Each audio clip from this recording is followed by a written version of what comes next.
Welcome back to Mount Vernon, everyone. I'm Doug Bradburn, the president and CEO, and here we are on Washington Wednesdays, a live stream and small tour of part of our museum galleries. This is the gallery we call the Education Center here at Mount Vernon. It was opened first in 2006, and it's one of the extraordinary things you can do here with your family when you visit when we're open.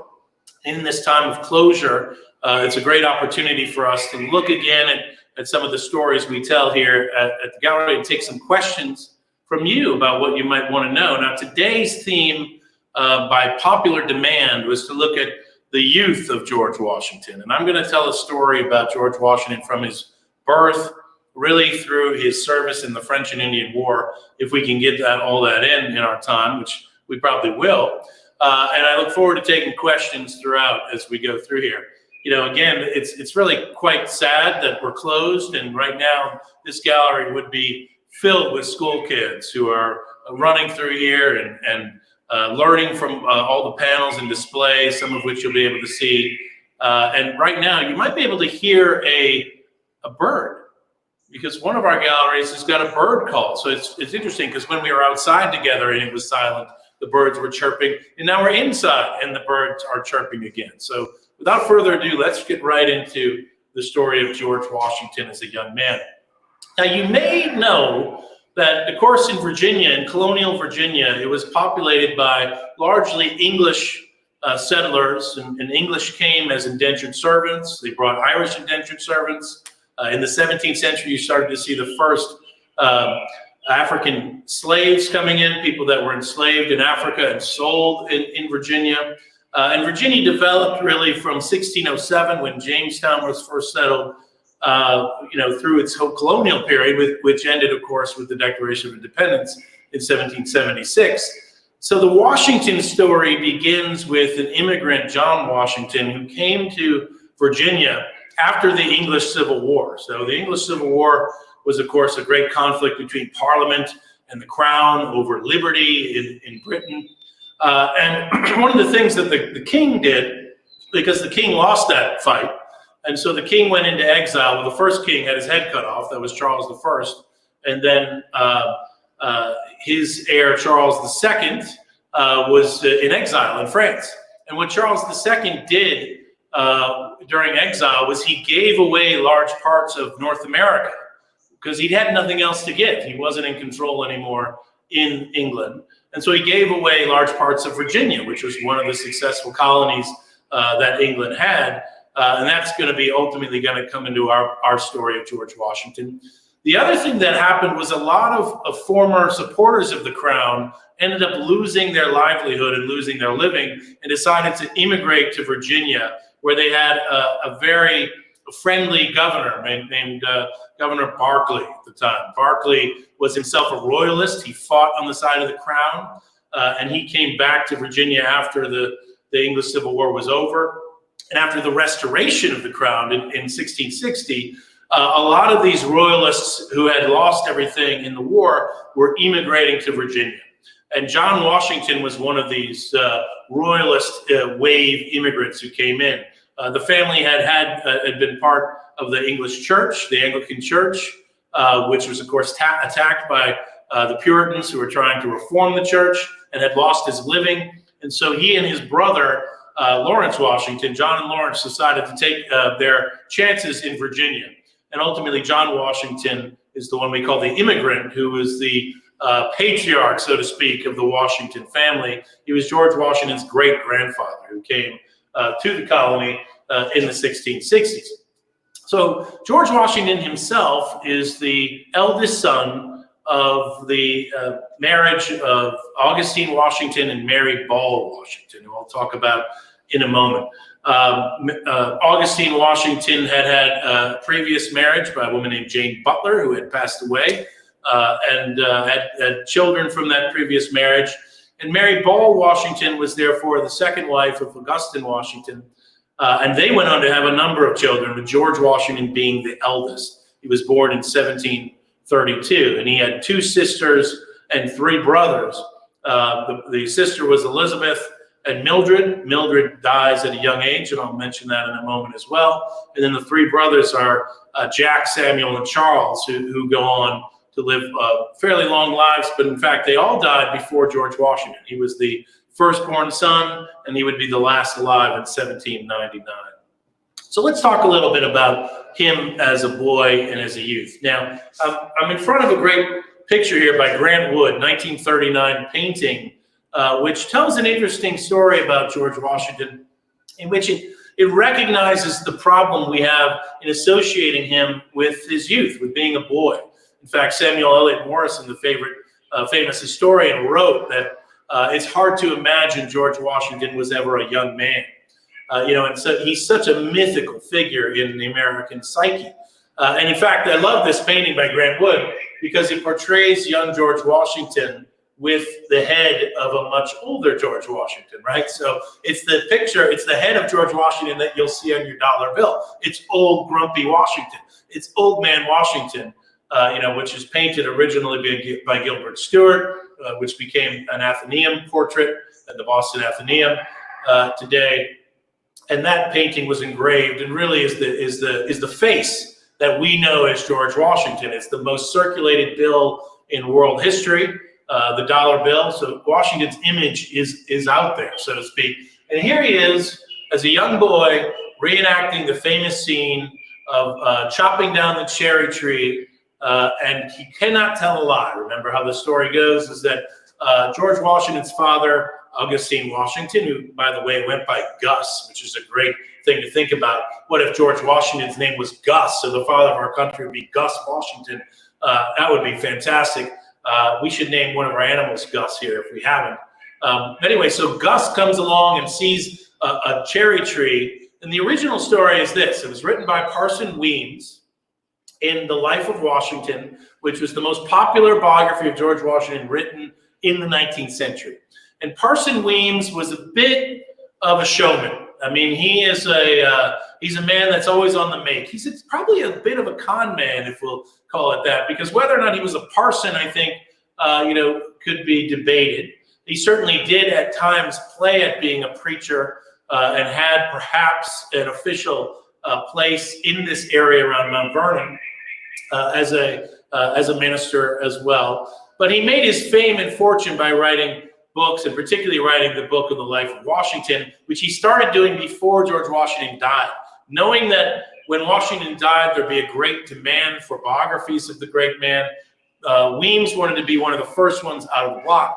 And by modern standards, Weems' efforts are actually quite interesting because he goes to Fredericksburg, where George Washington grew up, which I'll talk about in a moment, and he interviewed lots of people who knew the Washingtons, who knew his sister Betty Washington, who married Fielding Lewis, who were major figures in the town, who knew his mother, Mary Ball Washington, who lived in Fredericksburg her whole life, essentially, and knew George Washington as a youth, and so would ask them to tell stories about the young man. So Weems has this sort of patina of authenticity that he puts on top of his story of the young George, all his stories. And there's a lot of more famous stories, are less famous now, but even popular stories. So one of the stories he told about Washington in that book is that he was, he was such a strong man that he would accidentally destroy things. And in fact, he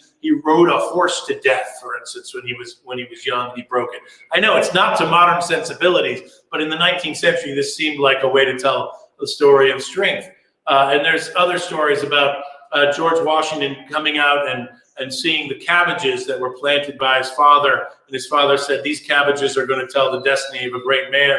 And they were spelled out George Washington for him. And then, of course, the famous cherry tree story. So the story in the original Weems version says that young George Washington had received a new hatchet and was so excited about the hatchet, he went around and he would just start hatcheting things. And he scraped off the bark of a cherry tree, which subsequently died. So he doesn't even say in the original story that Washington chops down a cherry tree. He just rubbed his hatchet on the bark of the tree, and the thing dies. And his father came around and seeing this destruction of this tree, which I think was a new planting of a new orchard, and is upset and asks Master George, do you know anything about what happened to this cherry tree? And George Washington, young boy, said, Father, I cannot tell a lie. It is I that destroyed the cherry tree. And that, of course, is a story that Weems was telling to tell about, the youth of a man who became the greatest man of his age. So how do you encourage young children in the 19th century to behave? Well, you tell them about what great men were like when they were young. You can find the man in the boy. And so in the boy, in this case, was a man of great truthfulness and great integrity. And that is a lesson that is a morality tale. This is really an American parable. A story that could be told at the fireside from parents to their children about the great George Washington. What was he like when he was 7 years old, Johnny? Well, let me tell you about the cherry tree. And so the cherry tree story became just an incredible grace note in the story of George Washington's life about how we can see how his own integrity was with him from the beginning, that all children should aspire to the moral uprightness of this extraordinary man.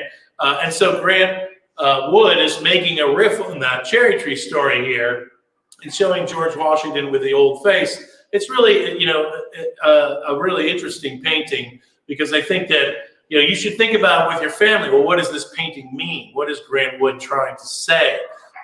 First off, about the story of the cherry tree. Secondly, about the image of George Washington. Certainly by the 20th century, the idea that the cherry tree story was itself a lie was becoming the common record of historians.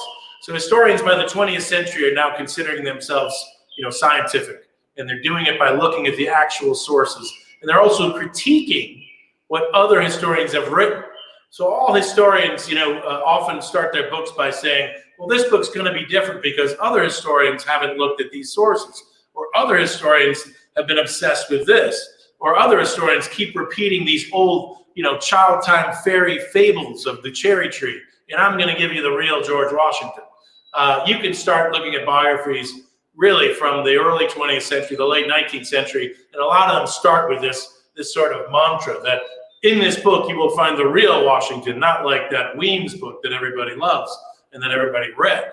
And so the cherry tree myth has been attacked, for at least 100 years. And I always like to say, although it's interesting because a lot of people say, I hope you aren't spreading those myths about the cherry tree. And the one thing I know about this is we don't know whether it's true or not, whether George Washington didn't lie to his father about chopping down a cherry tree or scratching up a cherry tree. What I do know is that, it is not the best way probably to think about why George Washington matters to us as somebody that we could be inspired by and that we learn from. So let's think about that, what we do know about the youth of George Washington as we talk about him as a boy and him as a young man and all the struggles we can document in the best way we can. So let's start, I think, with a little bit of his father, Augustine Washington, and we'll talk about his mother. Augustine Washington was in many ways a typical Virginian on the make, a white Virginian planter who had a lot of different interests and a lot of different property. He wasn't extraordinarily wealthy. He wasn't one of the most powerful figures in the colony. By this time, he had a plantation on Pope's Creek. He had some land up on Little Hunting Creek in Virginia, which is what we now call Mount Vernon. I'll talk about that as well.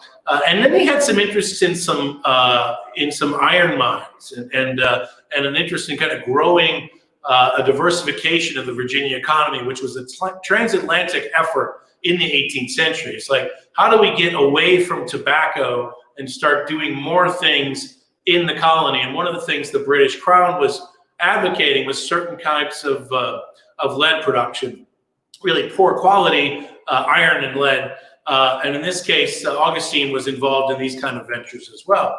Now, Augustine marries Jane Butler and has a number of children. And those children are fairly grown up by the time that he remarries Mary Ball Washington and has George Washington. So his George Washington's brothers are really much older. His stepbrothers or half brothers are really quite much older than him. And so on the one hand, he's the eldest of his family, but on the other, he does have these older brothers to look up to. And it's very important for him in life because Augustine Washington dies. He dies fairly young, in his 40s. And this was actually a common thing amongst the male Washington line, really going back to the immigrant himself. Each generation of Washingtons hadn't lived past 40. And you'll see that again with George Washington's brother Lawrence, who dies when he's in his 30s. And George Washington himself is obsessed with the idea that he's going to die young, like a lot of the Washingtons. And I think that's one reason he's such an ambitious, active, eager young man as well. So George Washington grows up. His father dies when he's 11 years old. He inherits some enslaved people for the first time when he's 11, but he's not really the master. His mother is what's called the regent of the estate until George Washington comes into his majority. But really, George Washington grows up in a world that's based on slavery. It's the dominant form of labor in the Atlantic world. It's the dominant form of labor in Virginia by the 1730s. And George Washington is born on a place called Pope's Creek, which is on the Potomac River, but he actually grows up at a place called Ferry Farm. And Ferry Farm is a wonderful little farm directly across the river from Fredericksburg. So George Washington's going to grow up in a place which is a growing urban port in Virginia, which has very few urban ports. And it's really an important place, Fredericksburg, because it's a port city, and so you have boats coming there from all over the Atlantic world. It's shipping out produce from the Americas. It's bringing in all sorts of manufactured goods from everywhere else. And it's also the kickoff point to what's the west of Virginia at that time. When I'm talking about the west in Virginia in the 1730s, we're talking about the Shenandoah Valley and beyond that into what's now West Virginia. So Fredericksburg is almost a frontier town while Washington's a boy growing up. So he's really at an entrepot of a very dynamic world in which there's people coming from very far afield, in which there's goods and objects being traded, and also where there's this interior. So I see that we have a question to answer. So why don't I catch my breath and answer a question or two, and then move on to talk about Washington's youth some more. So Doug Matthew wants to know, what did Washington play with as a kid? Well, so there's a great question about what did Washington play with as a kid, and we don't know much about that. I mean, there's been recent archaeology done at Ferry Farm, which has shown us some of the material culture of Washington's youth, including wig rollers. So it's likely that there was a lot of people wearing wigs in Washington's early world, and indeed him as well. But we know that he swam a lot in the river, that he liked to horseback ride. There were all sorts of games that people would play by throwing objects and that sort of thing. Washington would go on to become known as the greatest horseman of his age, and I think he was on horseback from very early age as the son of a planter and a farmer who traveled around not only his family's connections in the area, but certainly across his own land regularly. So it's hard to know exactly what he did, but we know he was a very active boy and out in the outside world. Matt, you have another? Yeah, Elizabeth wants to know, what is your favorite story about Washington's youth? Elizabeth wants to know what is my favorite story about Washington's youth. So I think we're getting to that and telling kind of the story of his youth that I know it. I think it's a story of real fortitude in a boy who loses his father at age 11 and then really becomes, the man of the house, so to speak. Now, I'll talk a little bit about that, but before I do, I want to talk about his mother. Mary Ball Washington is a really important figure in George Washington's life, and in some ways has gotten a bum rap. She, of course, raised George Washington after the death of her husband, and certainly raised him before that time as well, and she never remarried. And this is very unusual in colonial Virginia society for a woman of some means not to remarry. It was very common for people to lose their spouses, sadly, in the 18th century, but very uncommon for them to remain unmarried, simply because it's difficult to run a household in that environment as a woman. You don't have all the legal rights that a man would have. It's difficult for you to get credit. It's difficult for you to be taken seriously in the law. And so she was always going to have the challenge of working in a man's world, essentially, to make a public living for the estate. And so she clearly was a woman of great determination and strength. Now, there's only a few letters that exist between her and George Washington. And because of this, we kind of have a skewed picture of what their relationship might have been right throughout their life. But the thing to think about in their youth, that we know stories about her reading to her daughter and George Washington from her books on religious thought, books on divine, as they would call them in the 18th century, but also from the Bible, the stories of the Bible. We have a multitude of George Washington family Bibles, including one in which lists his birth in it here at Mount Vernon. And it's a beautiful Bible from the 17th century with incredible engravings. And you can just picture her reading through that Bible, showing the images of the stories in the Bible to George Washington. She clearly was going to have a major influence on his life. Now, some biographies of George Washington are very negative towards Mary Ball Washington, and I think it's really unfair. But let me talk a little bit about Samuel Eliot Morison, who I mentioned earlier, who wrote in the 20th century. You know, he attacked George Washington's mother as a shrew, as an illiterate, as a tobacco smoker, as a tobacco chewer, and that George was lucky to get away from her and he couldn't stand her. And there's all kinds of evidence that, you know, he wanted to run away because she was there. And really, that picture of Mary Ball lasted for much of the 20th century historiography or history of George Washington and biographies that we see. Very often repeating ideas that she had this kind of behavior, that she was illiterate, and that George Washington really loathed his mother. I disagree with that. Simply, there's not the evidence doesn't support it.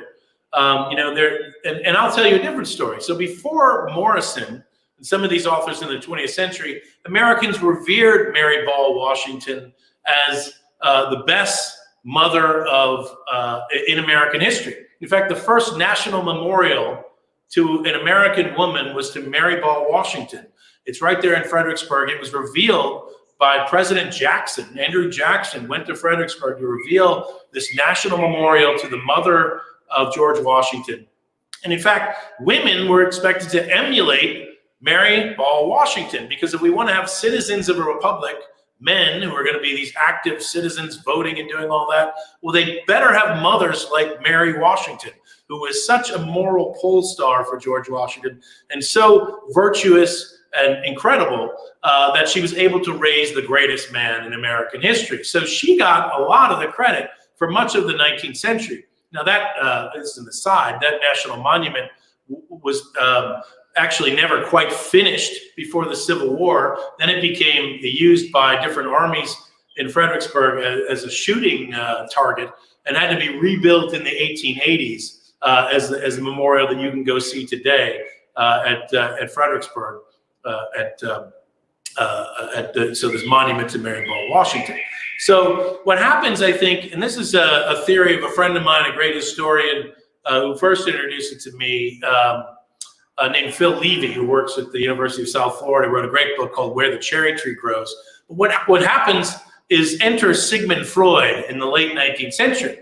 And so Sigmund Freud makes this argument about, you know, men that have strong mothers in their lives and only strong mother figures in their lives have a tendency to grow up effeminate and without all the manly virtues. And for those who have kids at home, I won't go into the details of what this might entail, but essentially Morison is writing in an era post-Freud, in which we certainly can't have the father of our country being an effeminate figure that was dominated by his powerful mother. And so all of a sudden, the next great mentor of George Washington becomes Lawrence Washington. Lawrence, his brother, who helped basically fathered and raised him after his father died. And Mary becomes this problem that George Washington had to solve rather than as the font of all his own morality. So it's an interesting thing. There's been two recent books I'll mention to you to go and take a look at. Martha Saxton has a great new biography on Mary Ball Washington, and the great historian Craig Shirley as well has a new one on Mary Ball, who both have very different takes on Mary Ball Washington, her world, and her impact. And I encourage you to read more about those to get a balanced picture of what she was like. So one of the things about George Washington's youth that is crucial is his education. And this is something I've thought quite a bit about, and it's really important because when his father dies, The Washingtons of Fredericksburg are not going to be a wealthy family. They have pretensions towards gentility. They have some nice things. They have some property, but they don't have really a lot of cash coming in. And their agricultural prospects are very poor. They only have about 2,000 acres together, and those are not very good. They're not connected well. And you can clearly see some of this difficulty that the family goes through. For instance, you can see in some of the archaeological work that's been done at Ferry Farm, a broken punch bowl, which is not unusual to find broken porcelain in trash pits. But in this case, it shows signs also that it had been mended. So that means it had been broken and then mended and then used after that. And for a wealthy family, you wouldn't use a previously broken fancy punch bowl. You'd get a new one. And so you can see this and imagine a time when Mary Ball Washington is trying to keep together the show of being a genteel family, but really don't have the means to maintain it. And that's the environment that George Washington would have grown up in.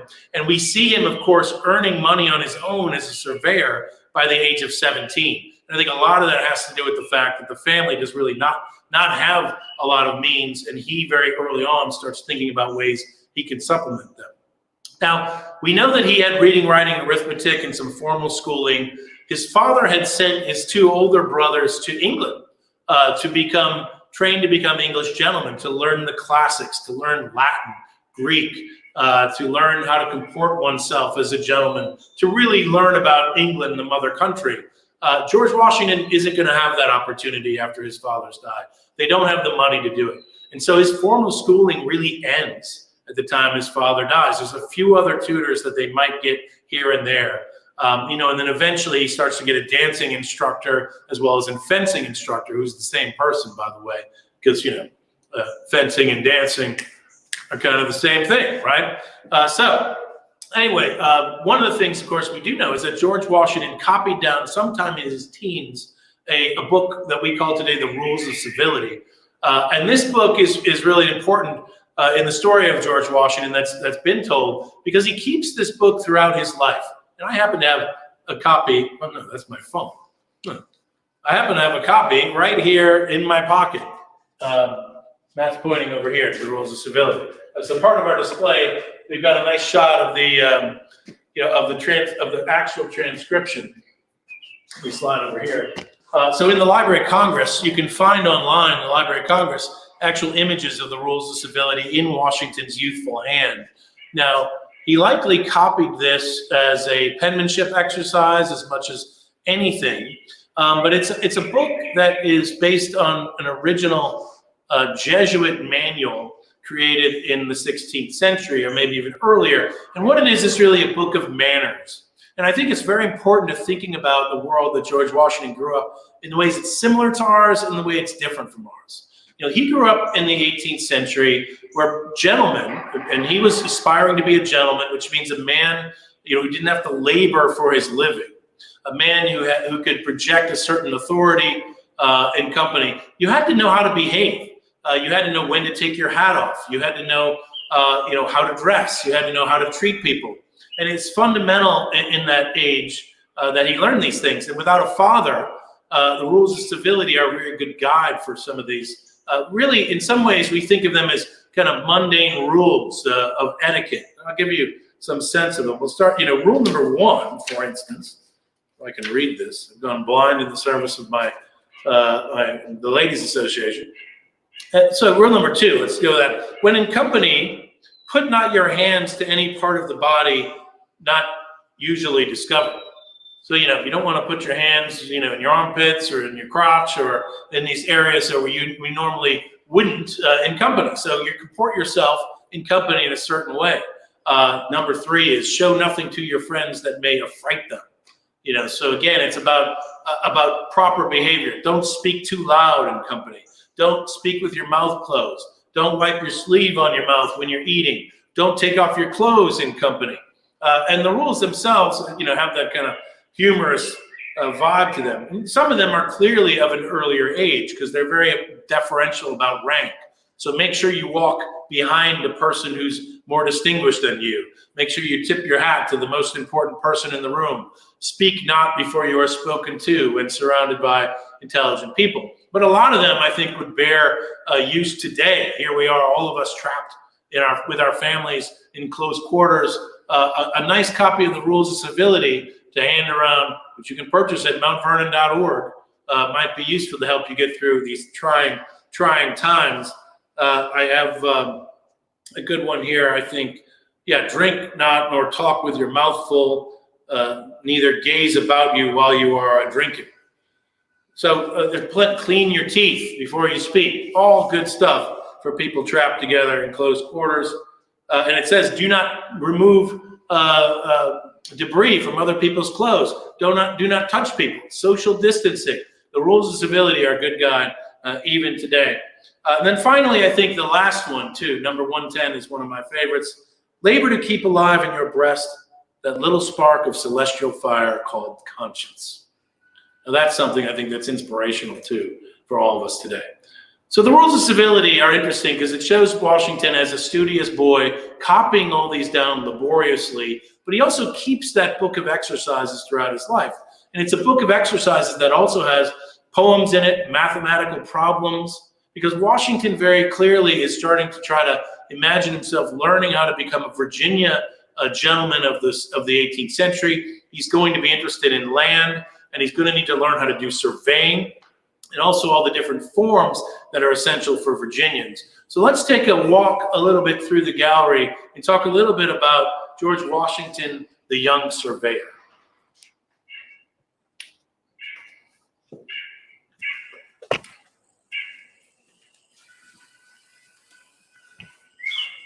So excellent.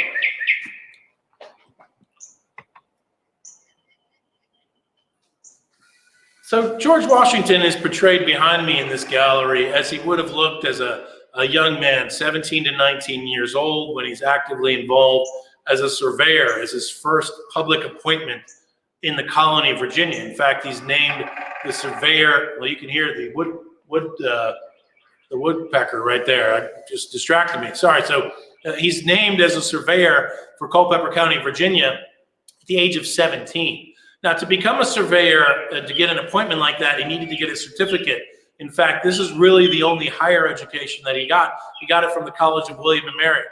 So he is an alum of William and Mary. In fact, he was also the first chancellor of the College of William and Mary in the 1790s. So for all you tribesmen out there, William and Mary, George Washington is somebody you can look to as one of your fellow alums. But he got his certificate of surveying, which allows him to get a public appointment as a surveyor. The earliest surveys we know he made before he had that appointment. When he's 16 years old, we have a beautiful survey and cartouche that he drew of his brother Lawrence's turnip patch. And so surveying is a way to measure the ground and to transcribe those measurements onto a piece of paper. And you do that largely with words, but also with plats, with charts, with maps that you draw out. And so Washington did both of these things. And the work that he was doing in Virginia is fundamental, because these are legal documents that get created. And really, they're turning what had been previously wilderness land. Of course, originally had been Native American land, but the Shenandoah Valley had been really, by the 18th century, most Native Americans had moved further west. It was still an area where they moved in north and south along the Shenandoah Valley as a transportation route, but that land had never been organized formally into a system of property that the English were using to dominate and transform their domain from one that had been Indian controlled to one that's going to be controlled by the British. And to do that, you really take a piece of undocumented property and you lay out the metes and bounds. You lay out the measurements from a tree to a stone, from a stone to a river, from a river to the other border of the property next door.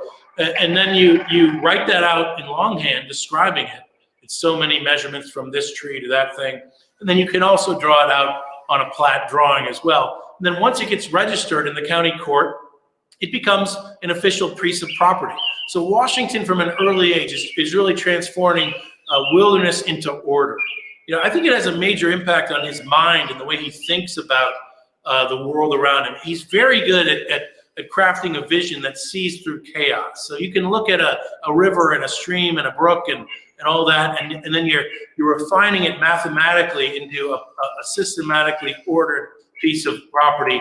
He thinks about that in a continental scale later on when he imagines a union of the colonies, a union of the states, even in the French and Indian War. So let's have another question here while I take a breather. What do you got, Matt? Caroline wants to know, how did the cherry tree legend come from his youth? So the question is about the cherry tree legend. Where did it come from? I mentioned earlier at the very beginning of the live stream, so maybe you might have missed it, but essentially the legend was created by Parson Weems, who was an author, and his book, The Life of Washington, became the most popular book really in the 19th century in all versions of it. And the cherry tree story became a moral parable that Americans could tell about how to behave if you're a child. You should behave like George Washington. When he was a boy, he always told the truth. And so when he chopped down a cherry tree, when his father asked him, he said, "Father, I cannot tell a lie, I chopped it down." And his father was so proud of him that rather than punish him, he rewarded him. And so children should be like George Washington. So that story became a powerful one that American families used to try to control their youth for much of its history. And it still is a very potent part of American memory. Another question. David wants to know, was Mary Ball born in the colonies or England?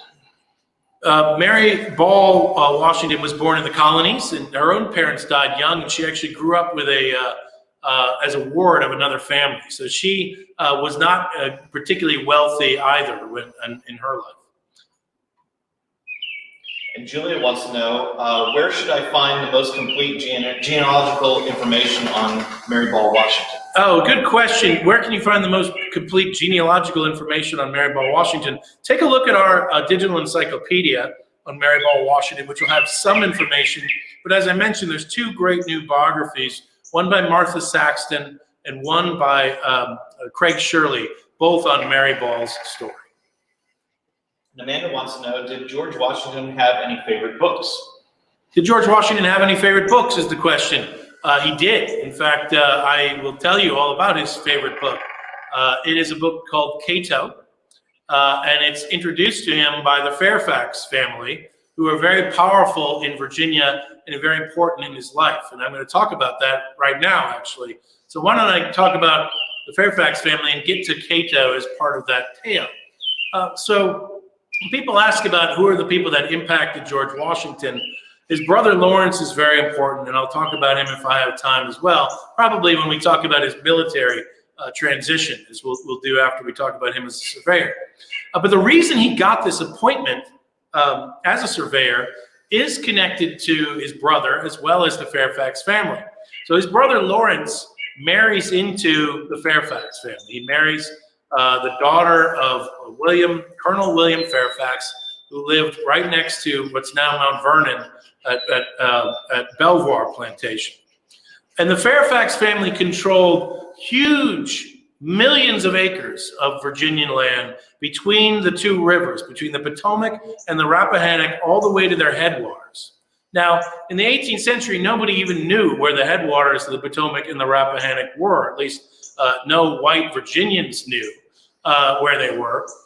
And so this was a land grant that went back to that story of the English Civil War that I talked about. When the English Civil War was going on, the Royalists, the Crown, Charles II, gave away large grants to what we call proprietors of unsettled land, unsettled by the English in the colonies. And this was originally given to a person named Lord Culpeper.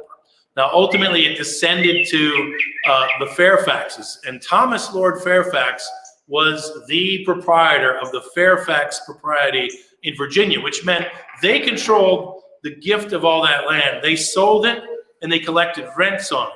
And so managing the Fairfax properties was a huge endeavor, and it was a hugely profitable endeavor.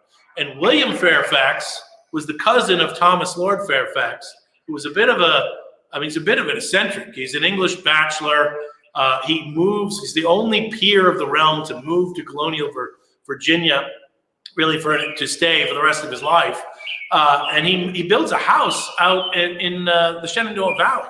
kind of a hunting lodge. And he lives out there, what basically is the frontier of English settlement, in high style, in this grand house near what's now Winchester, Virginia. And he brings fox hunting to the colonies. He brings a massive library that George Washington gets access to. And of course, he brings a lot of relations as well. So his cousin, William Fairfax, who'd been the governor of a West Indies colony, actually comes and becomes the agent of the Fairfax propriety in Virginia. So Thomas Lord Fairfax is out there out west. William Fairfax is actually doing the official business of selling land, of getting land surveyed and taking in rents. And Lawrence, in marrying into this Fairfax family, has made an incredible match, because now you've married into not only one of the wealthiest, but one of the most powerful families in the destiny of the colony.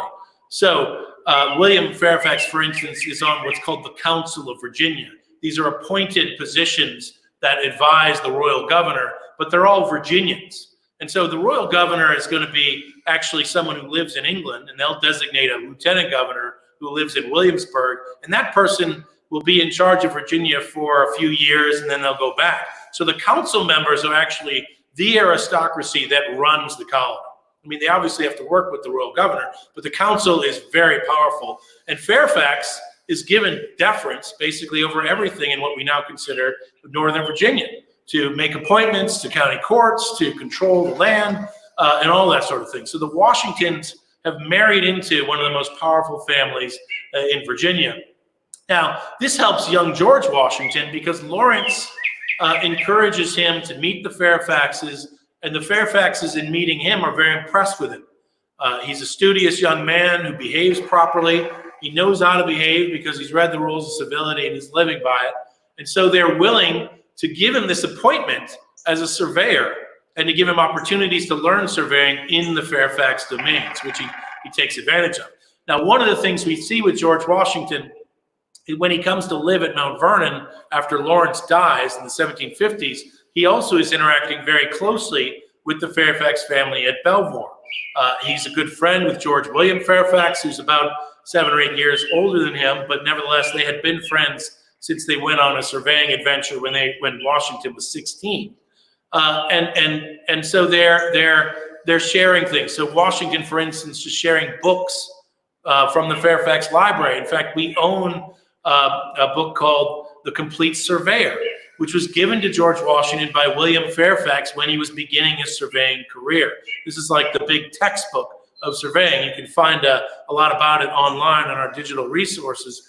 But it's an extraordinary thing, because George Washington, seen here behind me, would actually have had this book with him in the field while he's surveying. In fact, we have evidence in that book. It's really extraordinary, because he writes on the title page, William Fairfax, which we know this is a William Fairfax book. And then in the book, there's like directions for how to create colors in the field. So you would mix items to create like red paint, so you could use that in your surveys. And we have red stains on that page. So like those of us who, when we use our cookbooks, we have them laid out in front of us when we're cooking, and they get all crusty over time with flour and water and God knows what else, because you're cooking and you're trying to flip the page and you're touching it. Washington's own book has these sort of similar stains. You can see him using that book. It's an interesting book because, George Washington lists it in an inventory as belonging to the Fairfaxes, and then he has it at the end of his life as well. So there's two things that could have happened. One is William Fairfax said, "Here, George, make sure you have a copy of this book. This is the guide for surveying. And I tell you what, why don't you keep that, because I love you, my boy, and you're such a good boy." Or George Washington forgot he had this book, has borrowed it. William Fairfax dies, and George Washington keeps it, never returns it again. Who knows what actually happened? So, but what was his favorite book was the question I'm finally going to get around to over this long interlude. Now, one of the things the Fairfaxes introduced George Washington to is the enthusiasm of the English for ancient Rome, for classical republicanism, for classical ideals. And so the best standard for a man is to serve virtuously for the common good. And that story is told and retold in certain political groups. In fact, amongst almost all political groups, it's interpreted in different ways by the Tories and the Whigs. But in the case of the English, the great country Whig tradition, Thomas Lord Fairfax is a big part of that. He's friends with these writers called Trenchard and Gordon, who live in London in the 1720s, and Addison, Joseph Addison. He has a copy of the English magazine, The Spectator, which George Washington reads Thomas Fairfax's whole edition of The Spectator, which is filled with these ideals in it. And one of the things that Joseph Addison writes in the 1720s is a play called Cato. And in that play, he describes the last days of the Roman Republic. And of course, Cato, at the end, commits suicide rather than live under the tyranny of Caesar, rather than see the destruction of his beloved republic. And in this play, you will read such lines as, my only regret is I have but one life to give for my country, which is, of course, said by Nathan Hale in the American Revolution before he's killed as a spy. Or, give me liberty or give me death, which Patrick Henry said during the American Revolutionary struggle. Or many other quotes that Washington used throughout his life. For instance, it's not in mortals to command success, but we can do better, we can deserve it, which Washington quoted to many of his officers in the war and to his children as well, his grandchildren, adopted grandchildren as well. And so Cato was a powerful influence on George Washington. He performed it at Belvoir. We know this because of his teasing letters that he wrote with Sally Fairfax. He also asked his officers to put on a production of it at Valley Forge. So George Washington's favorite book, I think, is the play Cato. Go out and read it to each other. Perform it in your backyards with social distancing throughout this crisis, and you'll be inspired as George Washington was. How about another question? Was he in love with Sally Fairfax? So was he in love with Sally Fairfax? So Sally Carey, who married George William Fairfax. George William was George Washington's good friend. They had a lifelong friendship that we know about. And the question of whether or not George Washington and Sally Fairfax had some kind of a relationship is one that's been out there. Now remember, George Washington was officially a part of the family. I mean, his brother had been married into the Fairfax family, so Sally's sister. He was sort of a brother-in-law. So he was regularly around the Fairfaxes. And so he would have gotten to know Sally Fairfax very well, close quarters. They had been at Belvoir together, and he often wrote about his wonderful times being with her. And there is a letter which is quite ambiguous, which maybe shows that George Washington was in love with Sally Fairfax. Many authors and historians have been obsessed with this and believe that this is true based on the evidence. I do not know. I think it is interesting. He might have had a flirtatious friendship with her that was more fun than anything else. He might have been deeply in love with her. It's really hard to know. We don't fundamentally know. But it's intriguing. It's clearly a deep friendship. He writes a letter at the end of his life saying that to Sally Fairfax, saying that everything, that all his favorite memories in life go back to that time before the American Revolution, when they spent time together. Now, Martha Washington became very good friends with Sally Fairfax as well, which speaks to more of a deep friendship and a flirtation than some kind of illicit affair. But again, people's private hearts and private lives are things that are hard to plumb the depths of. And in Washington's case, he holds us at arm's length. And so historians will take a small bit of evidence and they'll make a giant story out of it. And that's sometimes inevitable when you're dealing with sources such as they are so long a time ago. So Doug Philippa wants to know, how much might George Washington's knowledge of surveying help him in terrain during the Revolution? Yeah, so the question is about how powerful George Washington's knowledge of surveying would have helped him in the Revolution. Well, I think it helped him quite a bit. In fact, it was not only a knowledge of surveying, but the technical ability to create maps as well, maps that he could trust. In fact, when he first goes to Boston to take over this ragtag army of farmers who descended on Boston after the shots heard around the world, and they're not trained at all, he can't get his hands on good maps of the area. And he writes a letter to John Hancock saying, I can't find good maps of Massachusetts except for the ones that I've made myself. I mean, he is surveying the ground there. He is understanding it. It certainly has an impact on his awareness of the strategic importance of places like Dorchester Heights. You know, and he can read the ground in a way. You know, he's used to reading the ground and understanding the ground in a way that his training has happened. That isn't to say he's perfect. And there are some blunders that he made where we would say maybe you should have looked at the ground. You know, he gets flanked very easily in Long Island, and some might say, well, that wasn't really his fault. It's the people that were underneath him. But in fact, he did have a chance to go see that ground and study it. And so you say, well, why didn't you see this obvious threat? So Washington's knowledge is useful to him. It's not, you know, a magic bullet though for actually living through challenging times.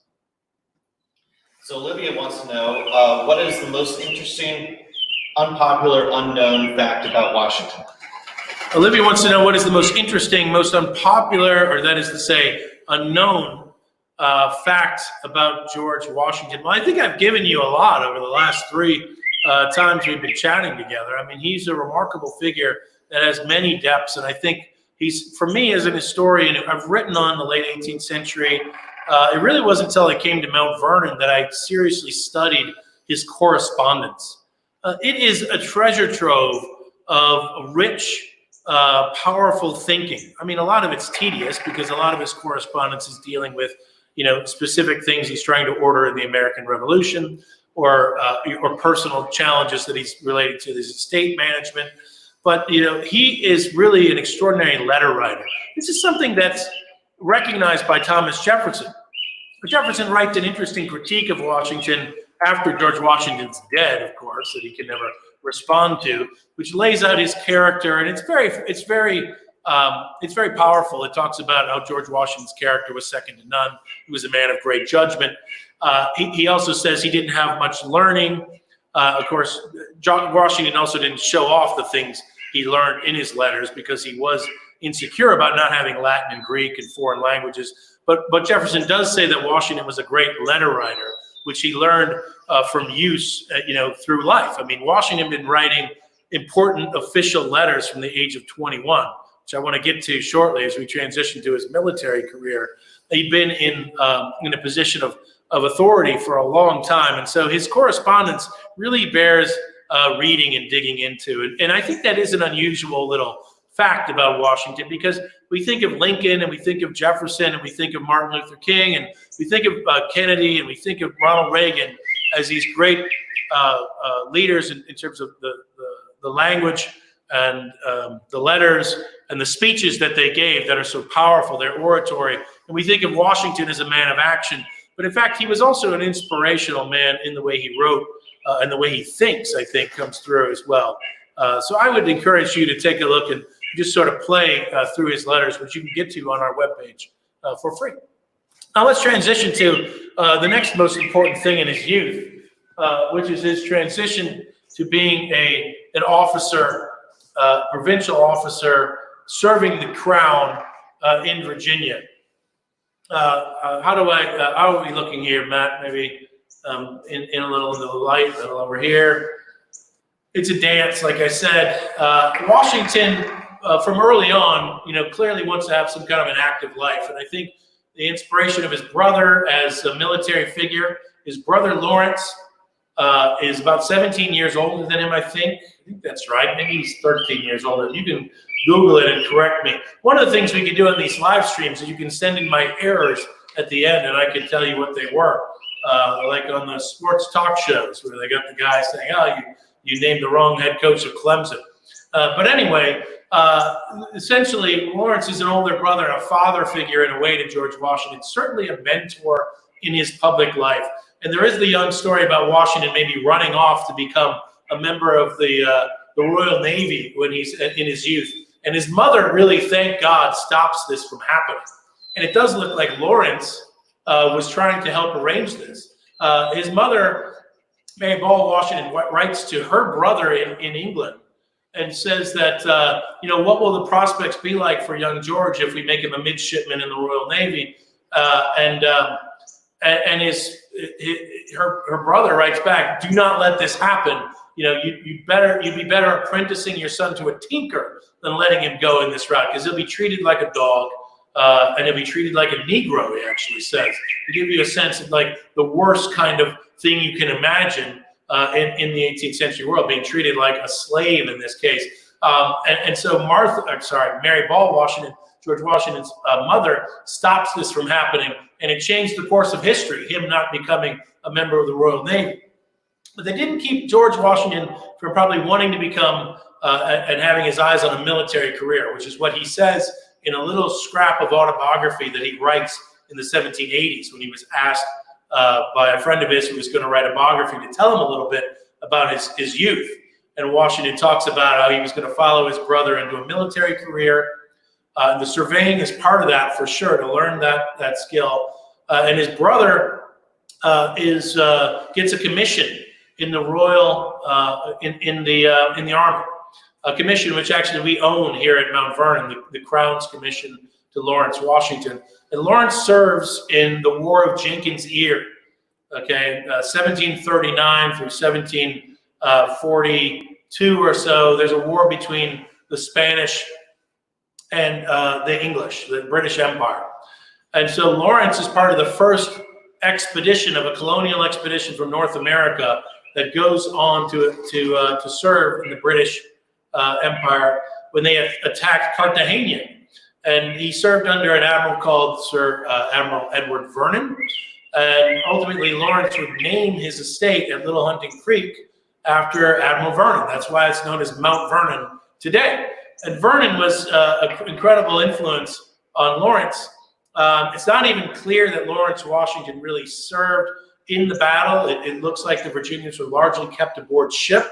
But Lawrence did get sick on this voyage. In fact, likely came down with tuberculosis, which is a great killer of armies and a way to spread disease. We talked about the spreading of diseases through armies in the 18th century. Talk about a lot of people who've never been together, crowding together under squalid conditions is a fertile environment for the spread of things like tuberculosis, yellow fever, malaria, although those are two borne by mosquitoes, but also smallpox as well, which is transmitted from person to person.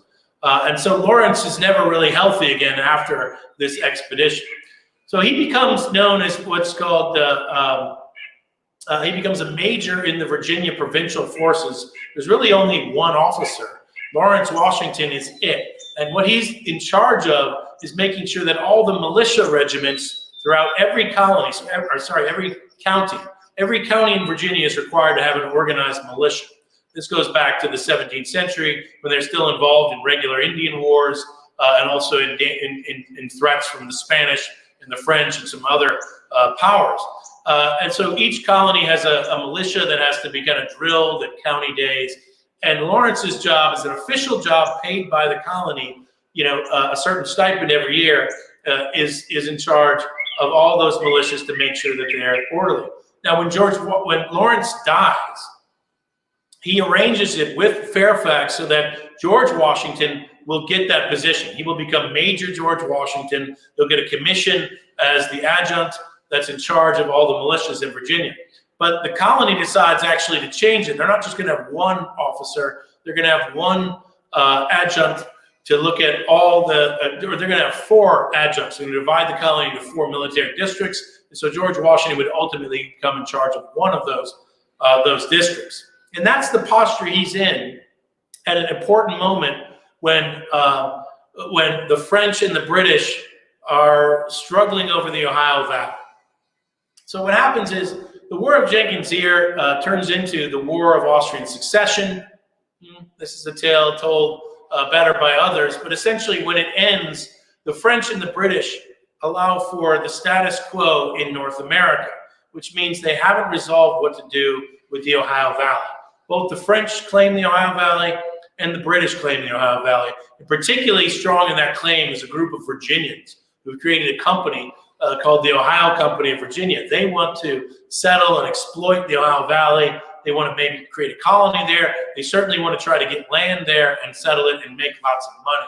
And the Ohio Company is on its board, and one of its founders is Lawrence Washington, the Fairfaxes, and a lot of other major figures in Virginia.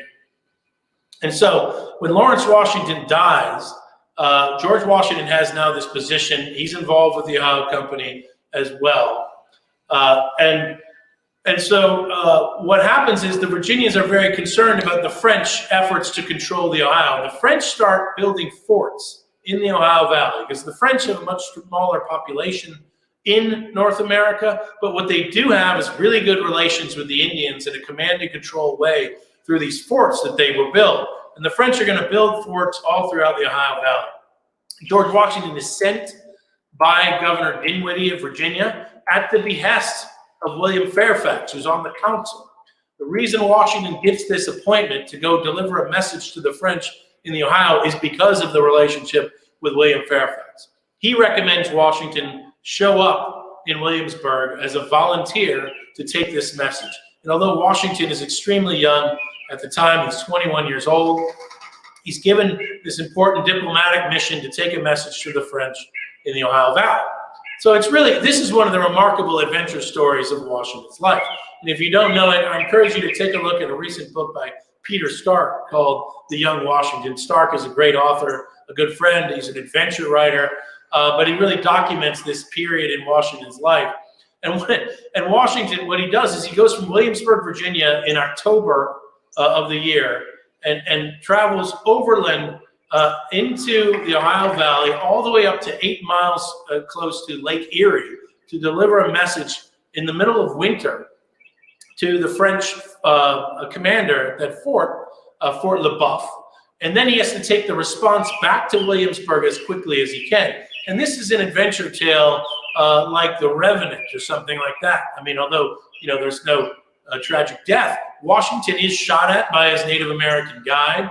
He has to cut across country and dresses in a match coat as a Native American or a woodsman would do. He's pursued.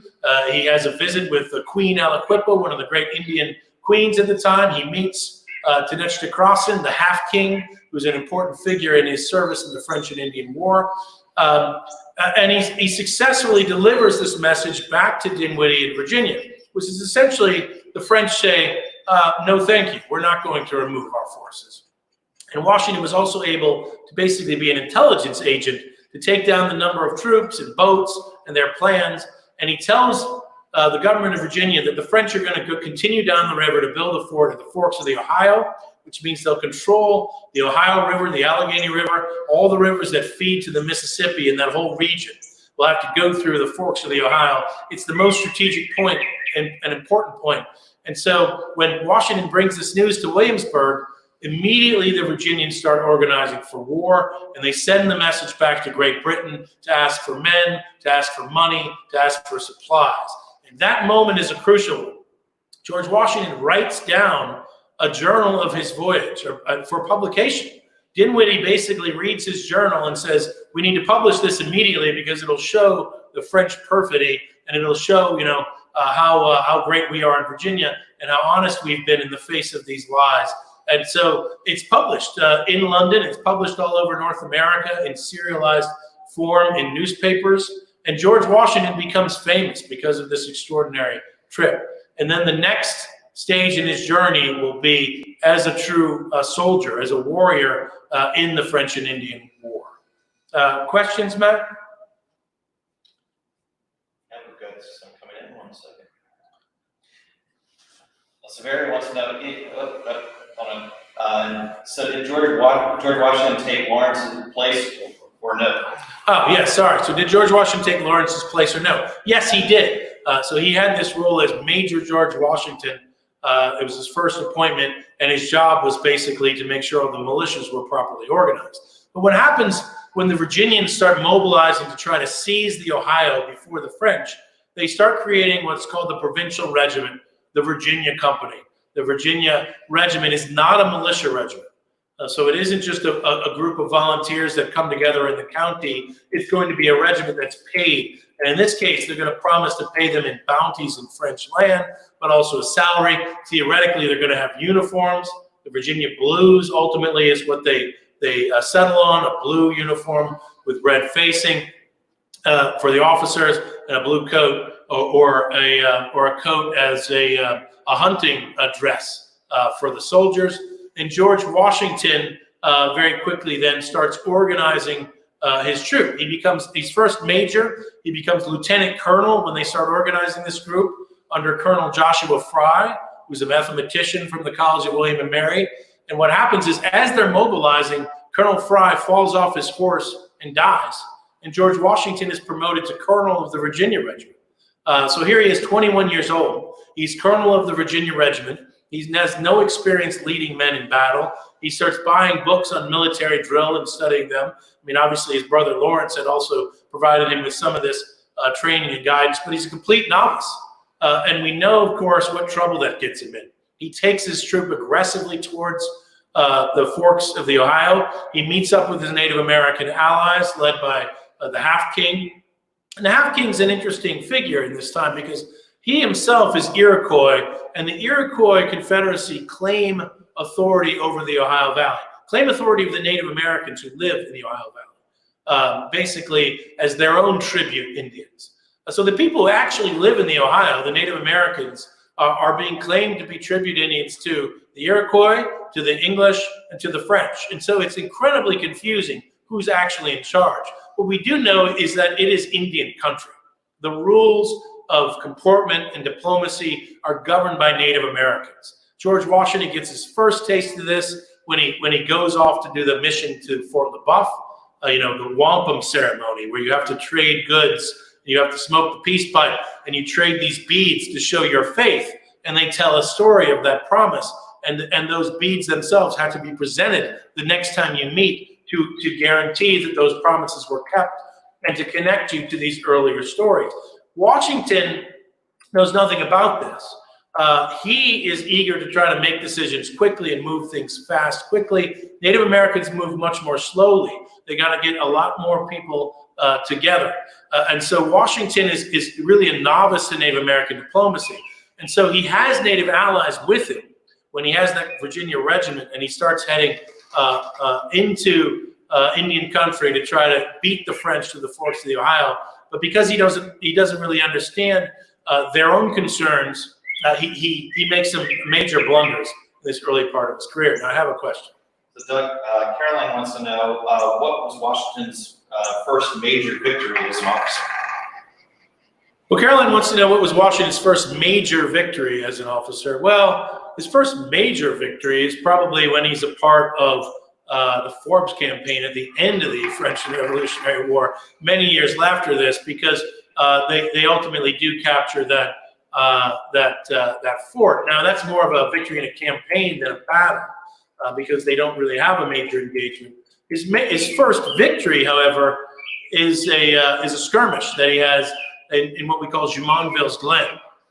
Now, and in some ways, it's hard to call it a really glorious triumph, because here you have a group of French officers and soldiers that are heading in what they call a diplomatic mission to meet the Virginians, similar to what Washington had just done, to warn them not to come in the Ohio.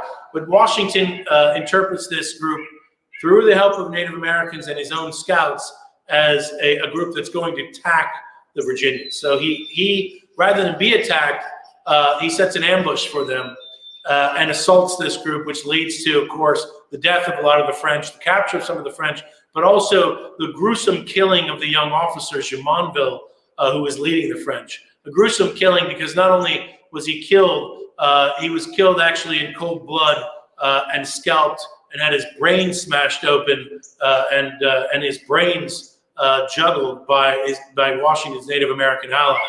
Now, George Washington interprets this as a victory. It is seen, obviously, by the French as a war crime. It's going to ultimately lead to the French and Indian War, which I think we'll talk about at a future time. But essentially, George Washington does write a letter after that battle, which is a victory, and writes about, he heard his first bullets whizzing in battle, and he said there was something sweet in the sound. He wrote this to his brother. It ultimately gets published in the newspaper and gets published in Britain as well. And Horace Walpole famously reported that when it was read out loud, people said, well, if that young man thinks that, then he's never seen battle before. And that would go on to be true. George Washington's idea of battle was romantic when he was young.